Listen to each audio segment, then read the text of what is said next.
Sup Shredders, my name is Logan, aka Spiderhands, and welcome to Nesp Reacts, where today we got ourselves a track from composer Riku Korkiamäki titled Piece for String Ensemble. And if we switch over to here, we got ourselves a track up on the screen.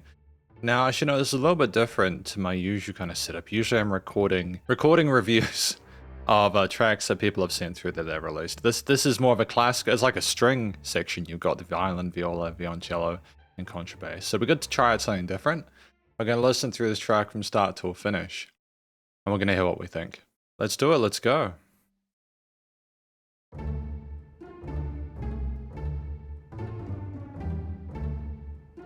I like the interplay of those parts.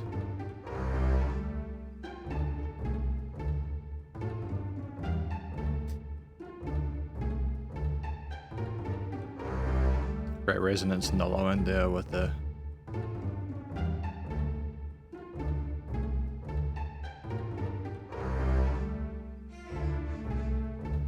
development here.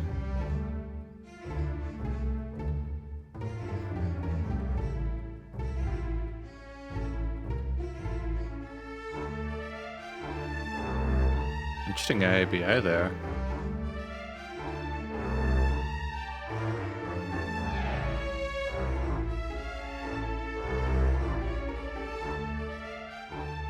Interesting exploration of chromatics as well.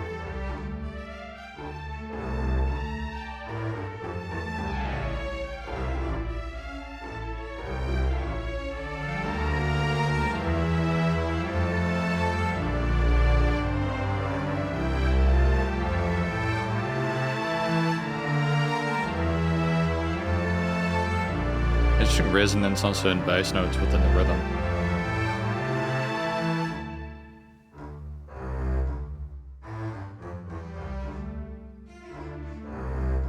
Good use of staccato there.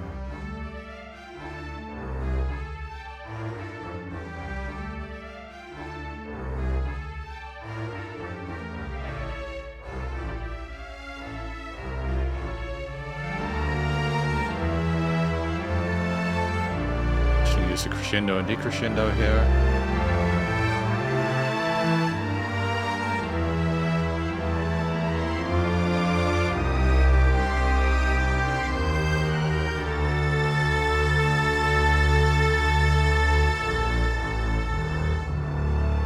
Oh, that's got a wonderful resonance there.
Interesting cadence to the 16th triplets there.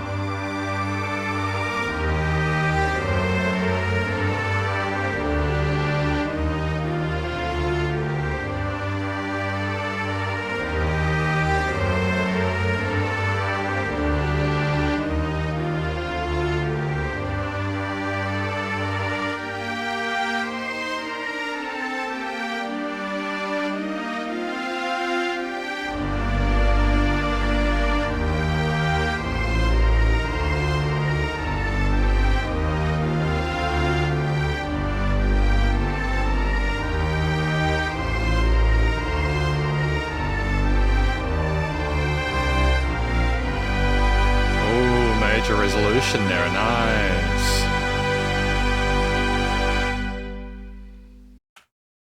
That was really dope. I enjoyed my time with that track. We're going to talk about it more in the conclusion. Because welcome to the conclusion of my review of this track from a composer Riku Korkiamäki titled Piece for String Ensemble. In this section, we're going to provide an overall song analysis of everything from lyrics and vocals all the way through to studio production, as well as any applicable constructive critique.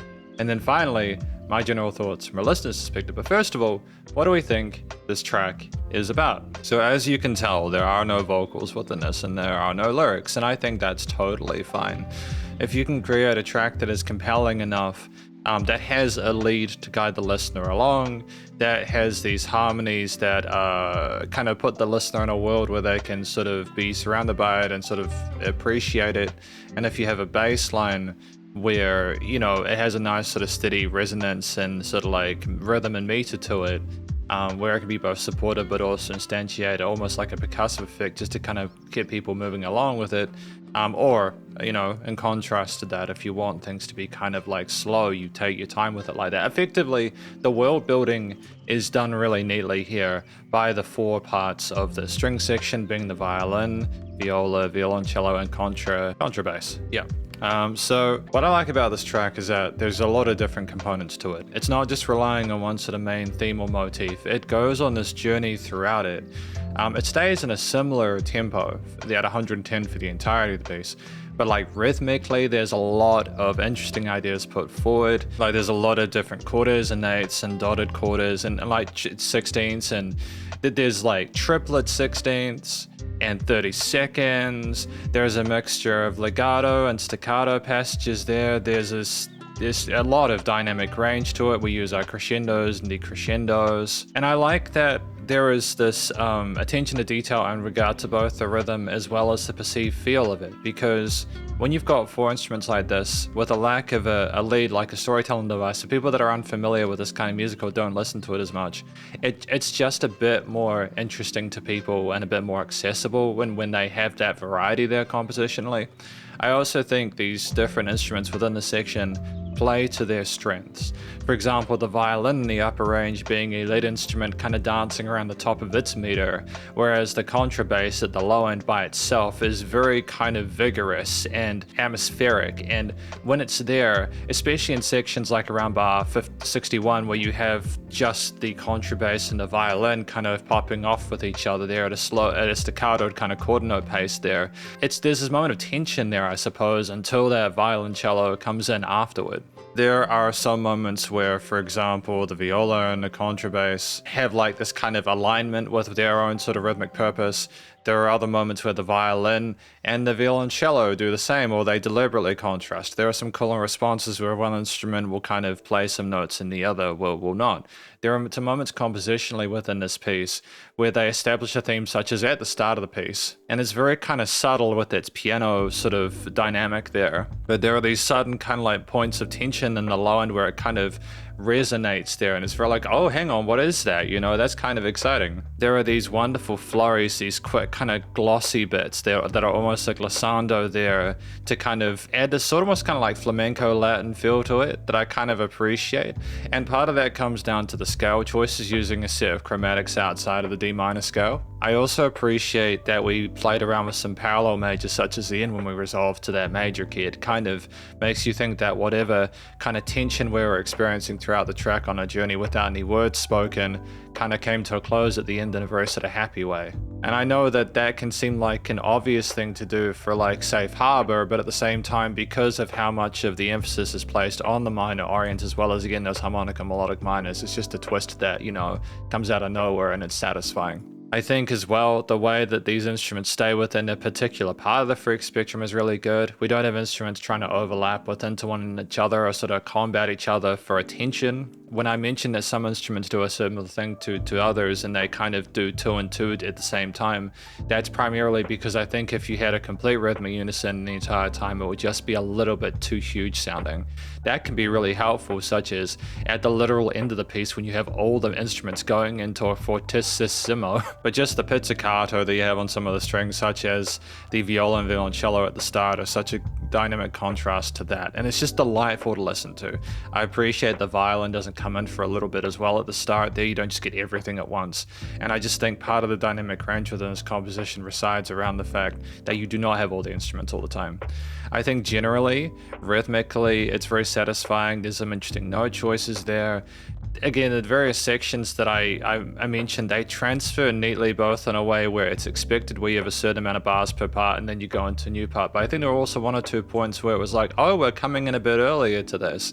And that's just a sensible thing to do to not make the song too predictable. And we had several sort of main areas with individual kind of like focuses on specific instruments as well. There are different overall dynamic intensities as well. So again, as I mentioned, it's not like we're, even if there are slight sort of like adjustments of tails and sort of like middle and sort of bits, it's not like we're kind of sleepy. Like it's great use of the 4 minutes something that this track makes up. And again, like just as a closing comment, I suppose on the rhythm, because we've spoken about it a lot, I do appreciate that we have repetition of da da da da da da da. Like there's little elements there that are just, that you can kind of nod your head to it with a kind of a chord note groove there, go from eighth notes to other parts. And in other parts, it is simply halves, quarters, and wholes, and it just maintains a similar tempo. And I imagine that this would sound amazing if you had like a 4-piece working together on it.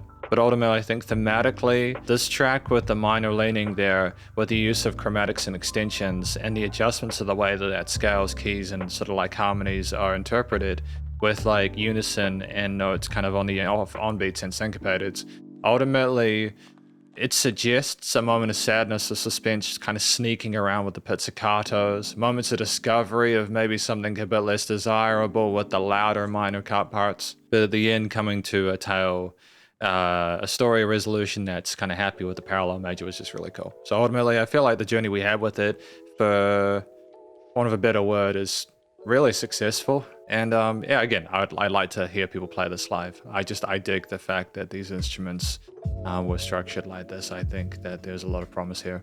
And just because, again, it's a composition that's been sent through, I assume from like this is a software that's kind of like replicating this track. I think generally the instruments are they sound great. You can hear all the different tones there.